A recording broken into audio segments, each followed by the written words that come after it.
안녕하세요. 상식이 돈이 되는 지식스쿨입니다. 지난달 일본의 새로운 내각이 출범한 뒤 스가 총리는 한일 관계가 엄중하다, 함께 발전해 나가자라고 밝히면서 한일 관계가 새로운 국면을 맞을 수 있다는 기대 섞인 반응들이 살짝 있었습니다. 하지만 결국 일본은 일본스럽게 행동하고 있죠. 여전히 스가 내각은 아베 내각과 다를 바 없이 과거를 직시하지 않은 채 반성조차 하지 않고 있습니다. 최근 독일 베를린 도심에 세워진 평화의 소녀상이 일본 정부의 요구에 의해 철거될 뻔한 사건이 있었죠. 이 소녀상은 지금까지 독일에서 세 번째로 설치됐고 베를린 중심가에 있어 거리를 오가는 사람들이 쉽게 볼 수 있는데요. 이번 설치는 독일 내 민간단체인 코리아 협의회가 시 공무원과 독일 시민들을 오랜 기간 만나며 소녀상이 베를린에 필요한 이유를 설득한 끝에 허가를 얻어 설치한 소중한 소녀상입니다.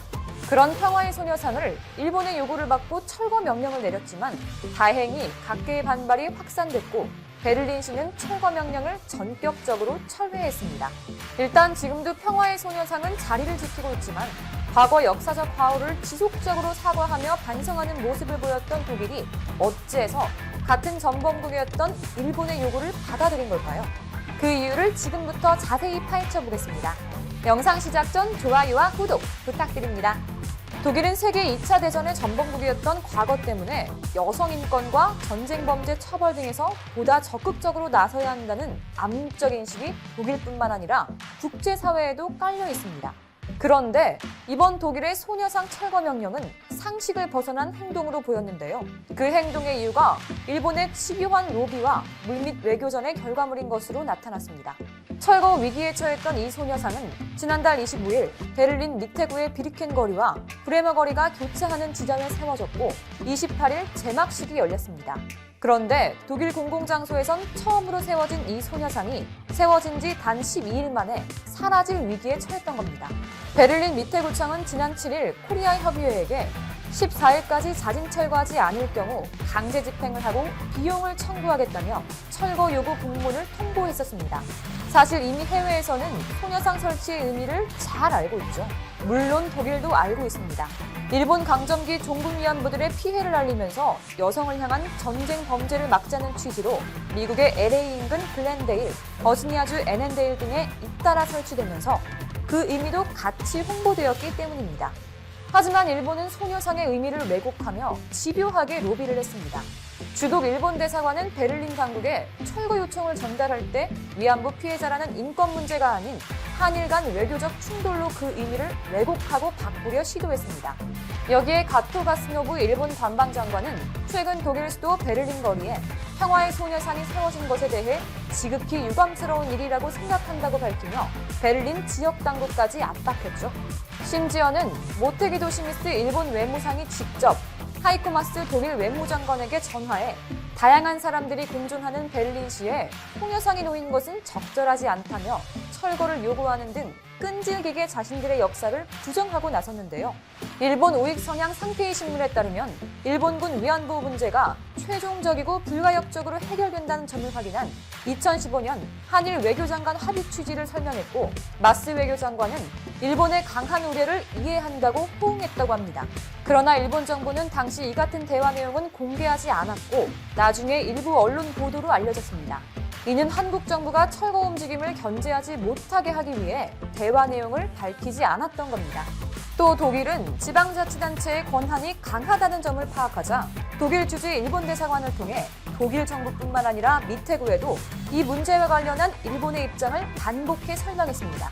이에 미테구는 소녀상 허가 취소 및 철거를 명령하면서 국가 간 역사 논쟁에서 한쪽을 돕는 것은 피해야 한다는 견해를 표명했죠. 즉 일본 정부는 관방장관과 외무상, 주독 일본 대사관 등 다양한 루트를 통해 평화의 소녀상 문제를 한일 간 외교 분쟁 사안으로 만들어 독일이 부담을 느끼도록 만들었습니다. 뿐만 아니라 민족주의를 사실상 파시즘으로 여기는 독일의 정서를 이용해 일본군 위안부 피해자 문제를 상징하는 평화의 소녀상을 반일 민족주의로 몰아가는 전략을 구사하고 있었죠. 결국 정확히 확인을 하지 않은 독일 당국도 문제가 있지만 평화의 소녀상의 의미를 왜곡하며 전달하는 일본이 더 큰 문제입니다. 그리고 문제의 끝판왕이 있습니다. 이렇게 일본의 왜곡된 소녀상 철거 요구가 처음이 아닌데다가 실제로 철거가 이뤄진 전적이 있다는 겁니다. 2018년 12월 28일 필리핀 라구나주 산페드로시에 설치했던 평화의 소녀상이 설치 이틀 만인 그달 30일에 철거된 데 이어 독일에서 세워진 또 다른 소녀상들이 옮겨지거나 철거되는 일들도 있었습니다. 심지어 독일의 한 나치 강제 수용소 기념관에 전시된 10cm도 채 안 되는 초소형 평화의 소녀상마저 기념관 측을 압박해 철거하도록 한 것이 뒤늦게 드러났습니다. 이때마다 일본과 한국 정부가 위안부 문제에 대해 2015년 최종적이고 불가역적인 합의를 했다면서 마치 국제사회가 한국 정부의 잘못된 행위를 시정할 것을 기다린다는 식으로 왜곡했습니다. 이렇게 일본의 엄청난 로비와 공작, 왜곡된 정보 전달 등을 저질러 이뤄온 것들에 마치 한국을 이겼다고 자화자찬하는 모습이 비상식적이고 참 문제가 많은데요. 이번에도 베를린 소녀상의 철거 명령이 떨어졌을 때 일본 정부는 외교 성과로 자찬하는 분위기였습니다. 일본 정부 대변인인 가토 가스노부 관방장관은 계속 상황을 주시하겠다며 전향적인 움직임이라고 평가했습니다. 또 산케이 신문은 전쟁이 벌어진 때 여성에 대한 성폭력을 비난하고 여성의 인권을 호소한다는 명분으로 위안부상 설치를 계속해온 한국 측의 수법이 국제사회에서 통하지 않게 된 것을 보여준다고 주장했죠. 하지만 결국 정의는 승리합니다. 철거 위기에 물렸던 평화의 소녀상이 우리 교민과 전 세계의 시민들의 노력 덕분에 유지될 수 있는 희망이 생겼거든요. 철거 명령이 떨어진 평화의 소녀상을 지키기 위한 항의 시위를 위해 현지 시각 13일 미테구 거리 평화의 소녀상 앞에 시민 400명이 모였고 현지 교민뿐 아니라 독일 시민과 일부 일본인도 함께했습니다. 시위 참가자들은 소녀상은 베를린에 머물러야 한다. 우리는 베를린 평화의 소녀상 철거를 반대합니다 등의 문구가 독일어, 영어, 한국어로 쓰인 흰팻말을 들고 소녀상 철거 명령 철회를 요구했습니다. 또 실제 위안부 사진이 담긴 플랜카드와 아시아 태평양 전쟁 이후의 미투 운동의 역대를 보여달라는 내용의 대형 플랜카드도 등장했죠. 한 참가자는 위안부 피해자였던 고 박영신 여사의 사진을 들었고 소녀상 앞엔 색색의 꽃다발과 화분이 놓여 있었습니다. 이뿐만이 아닙니다. 시민들은 이후 미테구청을 향해 30분간 행진하면서 베를린이여 용감해져라 등의 구호를 외쳤습니다. 행진엔 휠체어를 탄 소녀상도 함께 했는데요. 구청 앞에서도 집회를 이어가며 독일 시민과 언론에 소녀상 철거 요구의 부당성을 알렸습니다. 진심에 화답하듯 집회 현장에선 미테구청장이 직접 나와 항의 서한을 전달받았습니다. 그는 찬성 또는 반대하는 어떤 논거들이 있는지 그리고 우리가 신중하게 검토했는지 볼 것이라며 조화로운 해결책을 논의하자고 말했습니다. 이어 며칠간 소녀상 관련 역사를 배웠다며 시민 참여가 인상 깊다고도 했죠. 이에 베를린시는 법원이 기본적인 평가를 할 수 있을 때까지 소녀상을 당분간 그대로 놔둘 것이라고 밝혔습니다. 이런 움직임은 해외 각지에 있는 지식인들, 특히 독일 지식인들 사이에서도 활발히 나타나고 있습니다. 일본 역사교과서 문제를 비롯해 일본 신우익 수정주의에 정통한 독일의 일본 학자인 추테피 리히터 교수는 일본의 평화의 소녀상 철거 압박에 굴복한 독일 외무부와 베를린시 미테구청을 강도 높게 비판했습니다. 또 독일의 많은 지식인들 역시 위안부 문제를 단순히 두 나라 사이 외교 정치적 문제라고 주장하는 것은 전범 국가들이 행한 여성들에게 가해졌던 폭력의 문제를 무시해버린 잘못된 사고다라며 신우익 세력들이 과거사를 두고 벌이는 기억 투쟁의 하나라는 점을 지적했습니다. 게다가 수많은 해외 시민들도 이번 소녀상 철거 논란에 분노하며 소녀상을 유지해야 한다는 청원을 베를린시 정부에 제출했죠. 특히 게르하르드 슈레더 전 총리를 포함한 독일의 정치계에서도 일제히 이번 소녀상 철거가 부적절하다는 입장을 보여 베를린시가 입장을 바꾸는데 상당한 영향을 미쳤다는 이야기가 나오고 있습니다.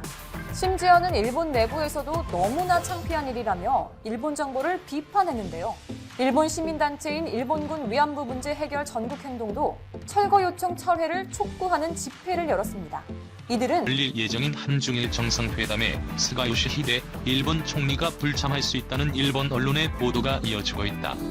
아사히 신문은 14일 한국 정부가 징용공 문제와 관련해 일본이 수용할 수 있는 해결책을 제시하지 않는 한 스가 총리가 방한할 수 없다는 입장을 전달했다며 스가 총리 취임 이후 첫 한중일 정상회담의 조기 개최는 사실상 어렵게 됐다고 보도했다.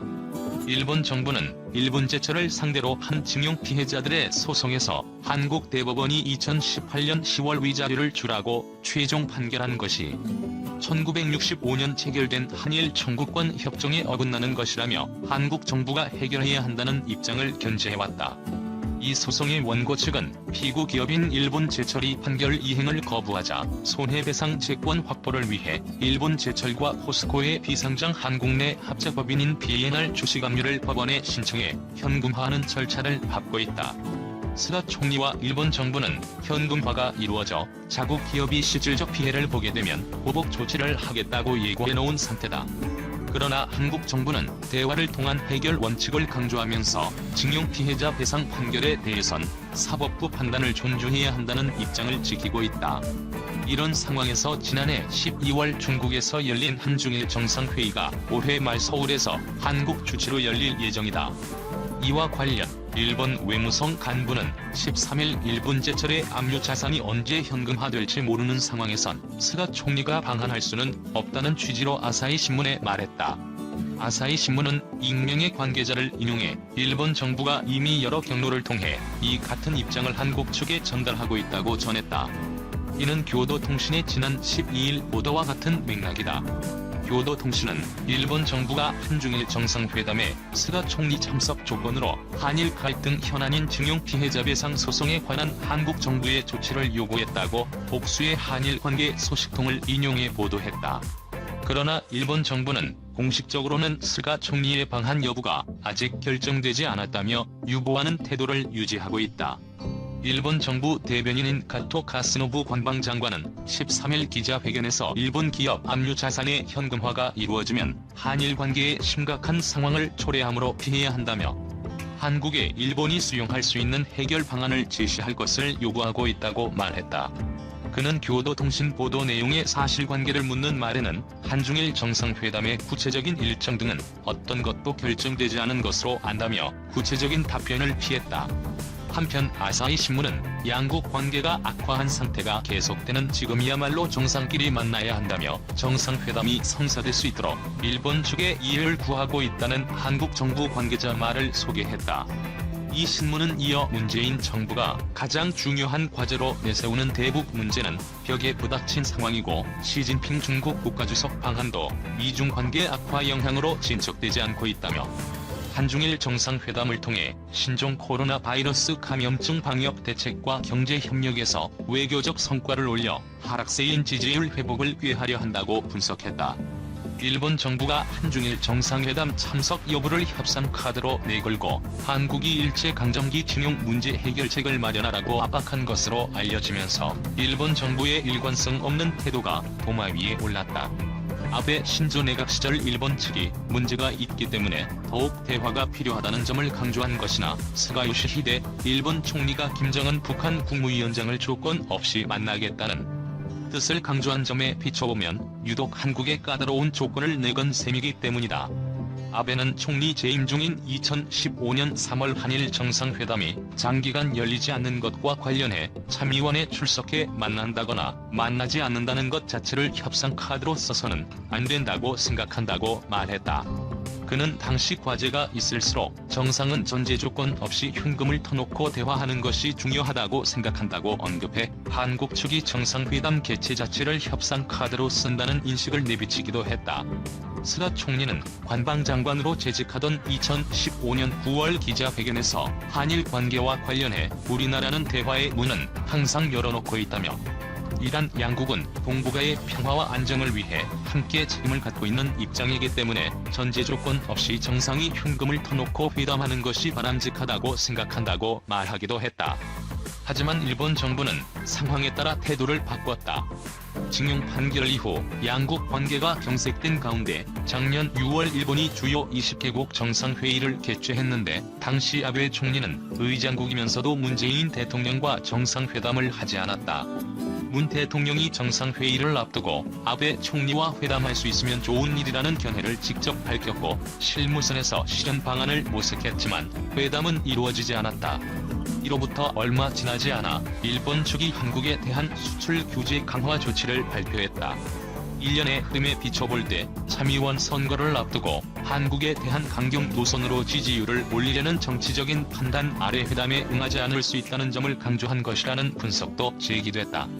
아베 전 총리는 13일 보도된 산케이신문과의 인터뷰에서 시진핑 중국 국가주석의 국빈 방문을 요구하는 이유에 관해 나는 어떤 상황이 되더라도 순회 사이에 교류를 끊어서는 안 된다고 말씀드려왔다고 강조했다. 그는 임기 후반에는 납치 문제 해결을 위해 김정은 북한 국무위원장과도 조건 없이 만날 의향이 있다고 밝혔으며 스가 총리 역시 조건을 붙이지 않고 김 위원장과 만날 용의가 있다며 아베 노선 계승 방침을 부각했다. 일본 정부는 정상 간의 대화가 중요하다면서도 상황에 따라서는 대화 자체를 카드로 써서 상대를 압박하거나 특정 국가에 대해서만 대화의 문턱을 높이는 셈이다. 일본 정부가 대외적으로 외교 정책의 일관성을 중시하는 태도를 보이지만 결국 국내 정치 상황 등을 고려해 달면 삼키고 쓰면 뱉는 전략을 택할 수 있음을 스스로 드러낸 양상이다.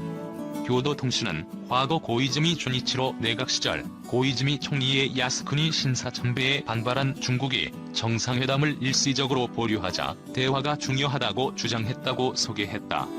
또 최근에는 일본 총리가 김정은 위원장과 조건 없이 만나겠다고 하는 점 등을 거론하며 일본 정부의 외교 태도가 모순된다는 인상을 부정할 수 없다고 고집었다. 교도는 징용 문제와 관련해 일본이 수용 가능한 조치를 한국이